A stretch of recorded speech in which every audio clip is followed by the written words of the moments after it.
Hi friends, ഇന്ന് നമുക്ക് വളരെ പെട്ടെന്ന് ഒരു ഈവനിങ് സ്നാക്ക് തയ്യാറാക്കാം. നിങ്ങൾക്ക് ഈ വീഡിയോ ഇഷ്ടമായാൽ നിങ്ങൾ എൻ്റെ ചാനലൊന്ന് സബ്സ്ക്രൈബ് ചെയ്തേക്കണേ പ്ലീസ്. പ്രിപ്പറേഷൻ നോക്കാം. ഞാനിവിടെ 2 വലിയ സവാള ഇതേ രീതിയിൽ കനം കുറച്ച് അരിഞ്ഞെടുത്തിട്ടുണ്ട്. കൈ ഉപയോഗിച്ച് നമുക്കിതിനെ ഈ രീതിയിലൊന്ന് ഇളക്കി സെപ്പറേറ്റ് ചെയ്തെടുക്കണം. ഇതിലേക്ക് 1 ടീസ്പൂൺ ഇഞ്ചി ചെറുതായി അരിഞ്ഞത്, പച്ചമുളക് ചെറുതായി അരിഞ്ഞത്, കറിവേപ്പില, കുറച്ച് മല്ലിയില ചെറുതായി അരിഞ്ഞത് ഇവ ഒന്ന് ചേർത്ത് കൊടുക്കുക. ഇനി നമുക്ക് ഒരു സ്പൂൺ ഉപയോഗിച്ച് ഇതിനെ ഒന്ന് മിക്സ് ചെയ്തെടുക്കണം. ഇനി ബാക്കിയുള്ള ഇൻഗ്രീഡിയൻസ് കൂടി നമുക്കൊന്ന് ചേർത്ത് കൊടുക്കാം. 1/2 ടീസ്പൂൺ ജീരകം ചേർത്ത് കൊടുത്തിട്ടുണ്ട്.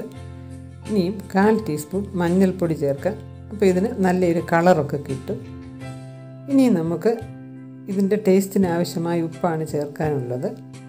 1/2 ടീസ്പൂൺ ചില്ലി ഫ്ലേക്സ് ചേർത്ത് കൊടുക്കുക. അല്പം സോഡാപ്പൊടി കൂടി ചേർത്ത് കൊടുക്കുക. 1/4 ടീസ്പൂൺ കായപ്പൊടി കൂടി ഞാൻ ഇതിനകത്ത് ചേർത്ത് കൊടുത്തിട്ടുണ്ട്.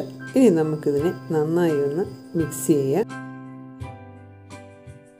ഇനി 1/4 കപ്പ് കടലമാവ് കുറേശ്ശെയായി നമുക്ക് ചേർത്ത് കൊടുത്ത് ഇതിനെ ഒന്ന് മിക്സ് ചെയ്തെടുക്കാം. ഇനി കടലമാവിന് പകരം നമുക്ക് ആട്ടയോ അരിപ്പൊടിയോ മൈദയോ ഉപയോഗിക്കാവുന്നതാണ്. കടലമാവ് ഉപയോഗിച്ചുണ്ടാക്കുമ്പോൾ ഇതിന് കുറച്ചുകൂടി ടേസ്റ്റ് കിട്ടും. ഇനി നമുക്കിതിലോട്ട് 2 ടേബിൾ സ്പൂൺ മൈദമാവ് കൂടി ഒന്ന് ചേർത്ത് കൊടുക്കാം. വീണ്ടും ഇതിനെ നമുക്ക് നന്നായി ഒന്ന് മിക്സ് ചെയ്തെടുക്കാം. സവാളയൊക്കെ ചെറുതായി അരിഞ്ഞ് ഇതേ രീതിയിൽ സെപ്പറേറ്റ് ചെയ്തെടുത്തെങ്കിലേ നമുക്കിതിൻ്റെ ഷേപ്പിൽ ഉണ്ടാക്കിയെടുക്കാനായിട്ട് സാധിക്കത്തുള്ളൂ. മൈദമാവിന് പകരം അരിപ്പൊടി ചേർത്ത് കൊടുത്താലും നമുക്കിത് നല്ല ക്രിസ്പി ആയിട്ട് കിട്ടും.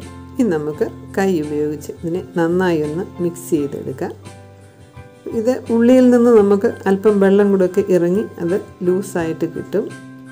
കൂടുതൽ വെള്ളമായി പോയാൽ ഇതിനകത്ത് കൂടുതൽ എണ്ണ പിടിക്കുകയും ചെയ്യും. ഇനി നമുക്ക് കയ്യിൽ അല്പം ഓയിലൊന്ന് തടവി കൊടുത്തിട്ട് നമുക്ക് ഇഷ്ടമുള്ള ഷേപ്പിൽ ഇതിനെ ഒന്ന് റെഡിയാക്കി എടുക്കാം. ഞാനിവിടെ ഈ ഷേപ്പിലാണ് ഇത് തയ്യാറാക്കിയെടുക്കുന്നത്. ഇതാകുമ്പോൾ നമുക്ക് കുറച്ച് എണ്ണ ഉപയോഗിച്ചാൽ മതിയാകും. ഞാനിവിടെ 6 വടയാണ് തയ്യാറാക്കി എടുത്തിട്ടുള്ളത്.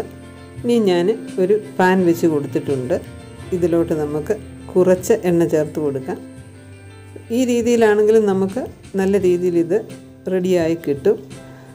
കൂടുതൽ എണ്ണയാകുമ്പോൾ നമുക്കത് റിപ്പീറ്റ് ചെയ്ത് ഉപയോഗിക്കേണ്ടതായിട്ട് വരും. മീഡിയം ഫ്ലെയിമിൽ ഇത് ഉണ്ടാക്കിയെടുക്കാൻ പ്രത്യേകം ശ്രദ്ധിക്കണം.